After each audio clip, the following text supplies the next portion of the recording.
शायद हमें आज रात यहाँ नहीं आना चाहिए था। तुम्हारे बाबा को देखकर लग रहा है मुझे जान से मार डालेंगे। अम्मी को अभी कुछ पता नहीं है। रमीज, तुमने कॉफी खत्म भी कर ली? खत्म नहीं करनी थी क्या? इसमें तो नमक मौजूद था। मुझे लगा अजीब सी कॉफी, लेकिन फिर सोचा कि अलिफ को खाना पकाना नहीं आता, तो वो ऐसी ही कॉफी बनाएगी। मैं सिर्फ लिहाज कर रहा था। मूड खराब लग रहा है कुछ। इतने ही परेशान है तो तलाक क्यों ले रहे हैं? अगर कभी तुम किसी से मोहब्बत करो, और मैं दुआ करता हूँ कि तुम करो, तो तुम मेरी बात का मतलब समझ जाओगे। मोहब्बत करना महबूब होने से कहीं ज्यादा खूबसूरत एहसास है। अगर ताल्लुक खत्म हो गया, रास्ते अलग हो गए, तो आप कहते हैं कि मैंने पूरी कोशिश की कि वो दुखी ना हो। आप ऐसी बातें क्यों कर रहे हैं जैसे मरने वाले हो? नाइला, ठीक है, उठो, डॉक्टर के पास लेके चलती हूँ। बहुत मुबारक हो। हाय, बेटा पैदा हुआ है। शुक्र।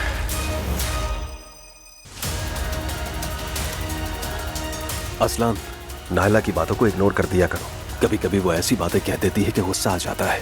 मैं अपनी बीवी से बेइंतहा मोहब्बत करता हूँ असलान। वो वकील बहुत कमाल की है, ज्यादातर केस को मुफ्त कबूल किया है उसने।